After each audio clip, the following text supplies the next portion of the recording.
Hello friends, welcome to my channel crack civil services. Friends, आज की current affair series में एक बहुत ही इम्पोर्टेंट टॉपिक डिस्कस करते हैं। G7 समिट जो कि यूएस में होने वाली थी, इसे पोस्टपोन कर दिया गया है। यूएस के प्रेसिडेंट डोनाल्ड ट्रंप का मानना है, उन्होंने एक प्रपोजल रखा है कि G7 को एक्सपेंड कर दिया जाए G10 या फिर G11 में। मतलब अभी G7 में 7 कंट्रीज पार्टिसिपेट करती हैं, 3 से 4 कंट्रीज को और जोड़ दिया जाए, इसे G10 या फिर G11 में कन्वर्ट कर दिया जाए। ये यूएस प्रेसिडेंट डोनाल्ड ट्रंप ने प्रपोज किया है। फ्रेंड्स, अब मैं आप लोगों को कुछ इंपॉर्टेंट फैक्ट्स बताऊंगी, आप लोग लिख लीजिएगा। यूएस प्रेसिडेंट डोनाल्ड ट्रंप ने ये अनाउंस किया है कि G7 समिट अब पोस्टपोन कर दी गई है और दोबारा कब हेल्ड होगी? सितंबर में हेल्ड होगी। इन्होंने इसे एक्सपेंड करने का भी प्रपोजल रखा है। G7 को एक्सपेंड करके G10 या फिर G11 में कन्वर्ट कर दिया जाए। वो 3 से 4 कौन सी कंट्रीज हैं जिन्हें ऐड करने का प्रपोजल रखा गया है? इंडिया के अलावा 3 अदर कंट्रीज हैं जिन्हें ऐड करने की बात कही गई है। Australia, Russia, south Korea. एक बार फिर से सुन लीजिए, इंडिया के अलावा ऑस्ट्रेलिया, रशिया, साउथ कोरिया को ऐड करने की बात की गई है। यूएस प्रेसिडेंट डोनाल्ड ट्रंप की Indian prime minister Narendra Modi के साथ टेलीफोन पर बातचीत हुई। इनके बीच में एक टेलीफोनिक कन्वर्सेशन हुआ और इंडिया चाइना के जो बॉर्डर इश्यूज हैं, इंडिया चाइना स्टैंड ऑफ जो चल रहे हैं लाइन ऑफ एक्चुअल कंट्रोल पर, उनके बारे में डिस्कशन हुआ। साथ में यूएस प्रेसिडेंट डोनाल्ड ट्रंप ने इंडियन प्राइम मिनिस्टर को G7 समिट के लिए इनवाइट कर लिया। अब हम देखते हैं G7 ग्रुप में कौन कौन सी कंट्रीज आती हैं। United states, Japan, Canada, United kingdom, France, Germany, Italy. तो G7 में ये सभी सातों कंट्रीज आती हैं। इनके नाम आप लोगों को याद होने चाहिए, पूछे जाते हैं। फ्रेंड्स, अगर आप लोगों को मेरे एफर्ट्स थोड़े से भी अच्छे लगे हैं तो प्लीज वीडियो को लाइक जरूर कर दीजिएगा। चैनल पर नए हैं तो चैनल को सब्सक्राइब कर लीजिएगा। आप लोगों को time to time value added content मिलता रहेगा। इस वीडियो को आप लोग रेट एंड रिव्यू कर सकते हैं कमेंट सेक्शन में, साथ में अपने फ्रेंड्स के साथ शेयर जरूर कर दीजिएगा। आप लोगों को किसी भी कंटेंट की पीडीएफ चाहिए तो हमारा टेलीग्राम चैनल ज्वाइन कर लीजिएगा, लिंक मैंने डिस्क्रिप्शन बॉक्स में प्रोवाइड करा दिया है। हम G7 ग्रुप की बात कर रहे थे, डिटेल में जानते हैं। G7 ग्रुप में 7 कंट्रीज आती हैं। मैंने आप लोगों को सातों कंट्रीज के नाम बताए थे, एक बार और रिवाइज कर लीजिए। France, Canada, Germany, Japan, US, UK. सातों कंट्रीज के नाम पता होने चाहिए। आगे देखते हैं।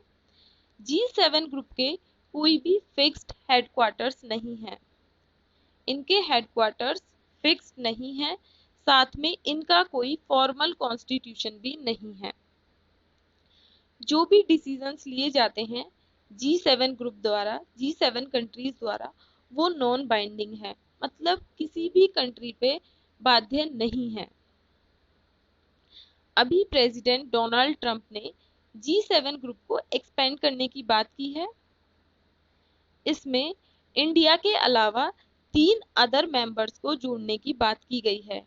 इंडिया के अलावा ऑस्ट्रेलिया, रशिया और साउथ कोरिया को जोड़ने की बात की गई है। मैंने आप लोगों को बताया, इसे एक्सपेंड करके G10 या फिर G11 बनाना चाहते हैं प्रेसिडेंट डोनाल्ड ट्रंप। उन्होंने ऐसा प्रपोजल दिया है। अब हम G7 ग्रुप की बैकग्राउंड डिटेल्स को जान लेते हैं। G7 is an intergovernmental organisation. ये एक इंटर गवर्नमेंटल ऑर्गेनाइजेशन है, मतलब जिसे कंट्रीज की गवर्नमेंट्स ने मिलकर बनाया था। कब बनाया था? 1975, 1975 में। उस समय की जो टॉप इकोनॉमीज थी, उस समय की वर्ल्ड की जो टॉप इकोनॉमीज थी, उन्होंने मिलकर इसे बनाया था। एक इनफॉर्मल फोरम की तरह, मतलब एक इनफॉर्मल प्लेटफॉर्म जहां पर वर्ल्ड के इश्यूज को डिस्कस किया जा सके।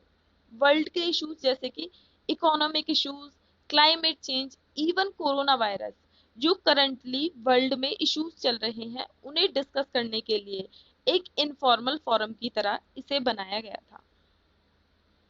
G7 ग्रुप को कनाडा ने ज्वाइन किया था 1976, यानी कि इसके बनने के एक साल बाद।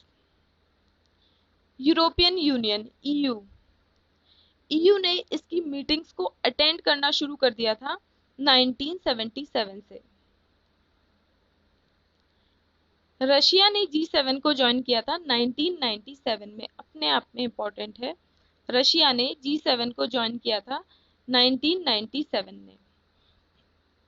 पहले हम इसे G8 के नाम से जानते थे। पहले रशिया इसका मेंबर था, इसे हम G8 के नाम से जानते थे, लेकिन 2014 में रशिया को निकाल दिया गया था और ये ग्रुप G8 से G7 बन गया था। रशिया को क्यों निकाला था?